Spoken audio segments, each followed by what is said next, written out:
Current electricity, Part 1. When two charged conductors are joined together by a metallic wire, or they are brought in contact, the free electrons flow from one conductor to the other. These electrons flow from the conductor in surplus of electrons to the conductor which is in deficit of electrons.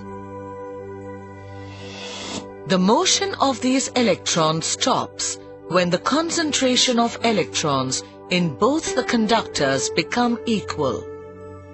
Such moving electrons flowing in a particular direction constitute an electric current. Strength of electric current through a conductor is the amount of charge that flows through the conductor in 1 second. The strength of the current is denoted by I. Let Q be the charge flowing through a conductor in time t. Then, strength of the current through the conductor is equal to the charge that flows upon the time taken. That is, I is equal to Q upon T.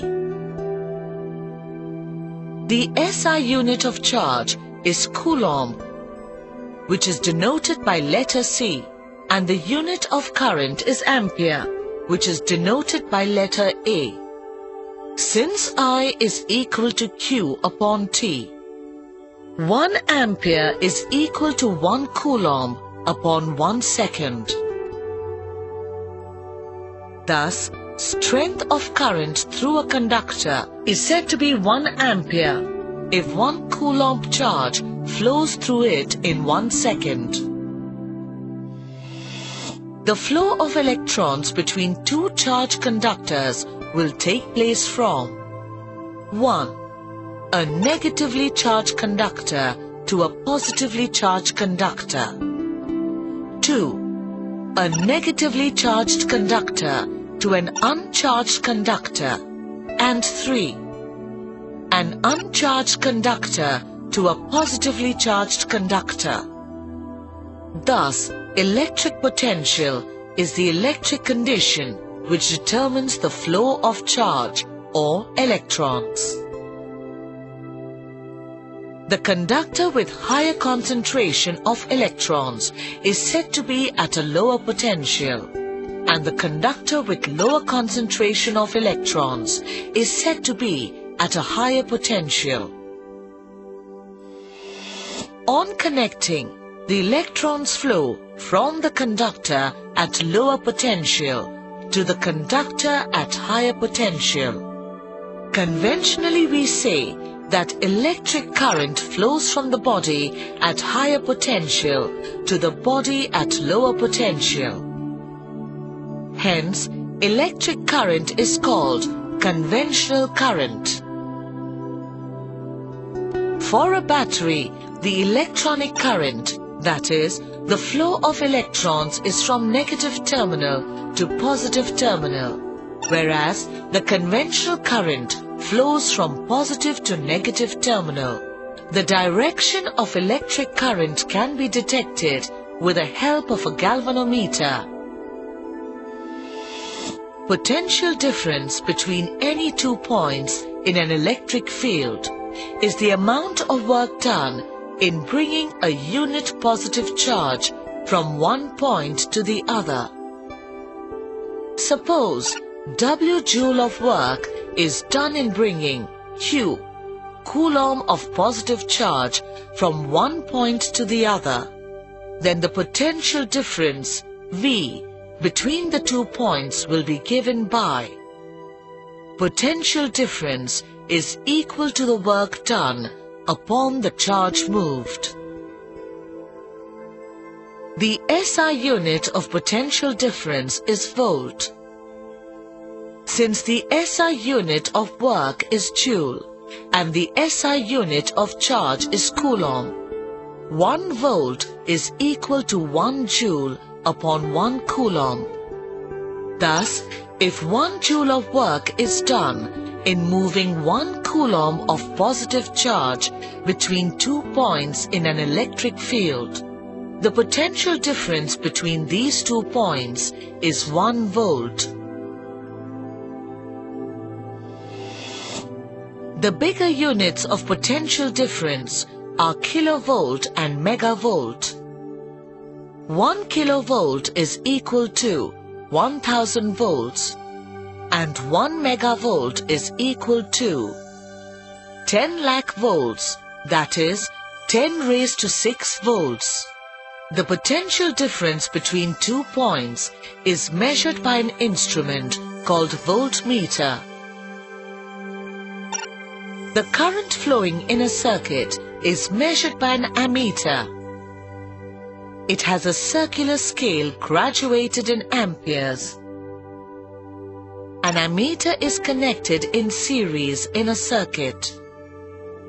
Its positive terminal is connected to the positive terminal of the cell, and its negative terminal is connected to the negative terminal of the cell through the other electrical components.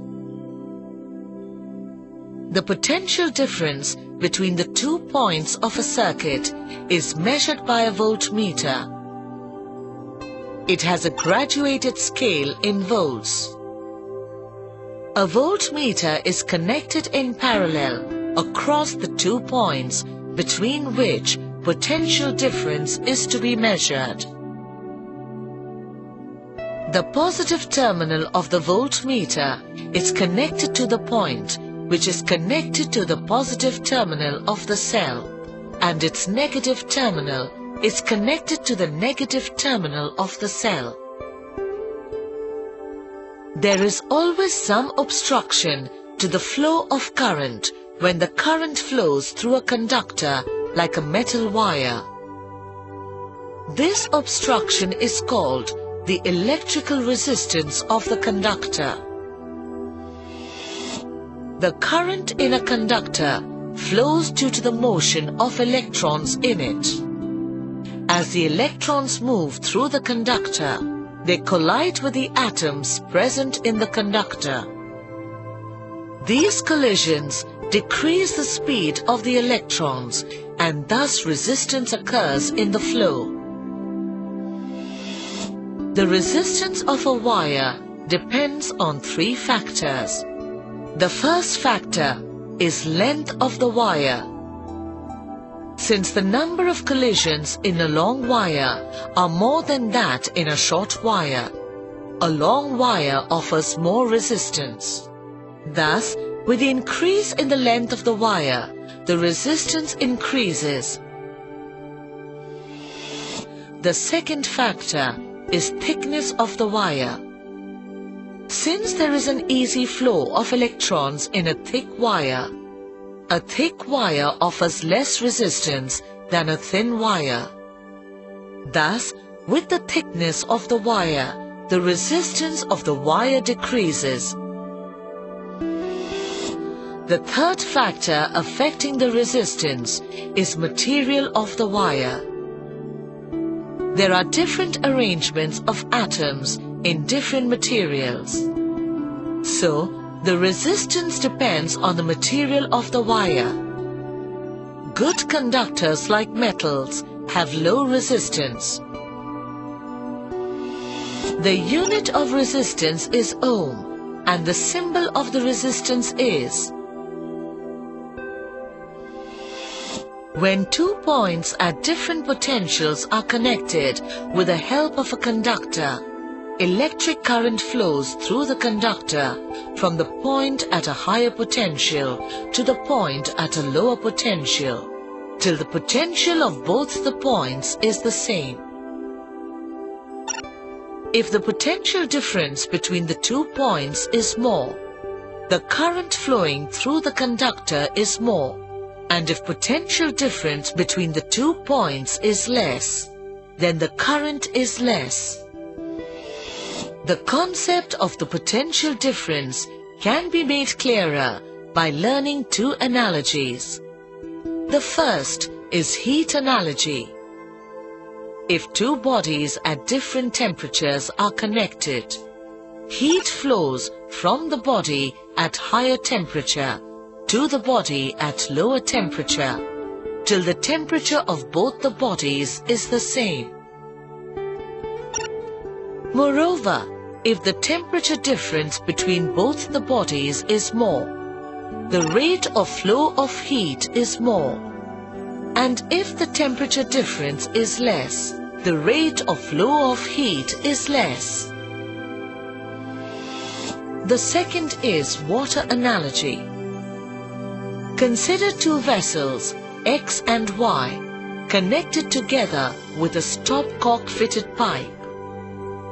Fill the two vessels with water in such a way that the amount of water is more in vessel Y than in X, but level in X is higher than the level in vessel Y. Now, open the stopcock. The water flows from the higher level of vessel X to the lower level of vessel Y till the level in both becomes the same. Hence we conclude that it is the difference in the potential level of water which determines the flow and not the amount of water. Moreover, if the difference in the level of water in both the vessels is more, the water will flow from the vessel with higher level to the vessel with lower level with higher speed. If the difference in the level is less, the water will flow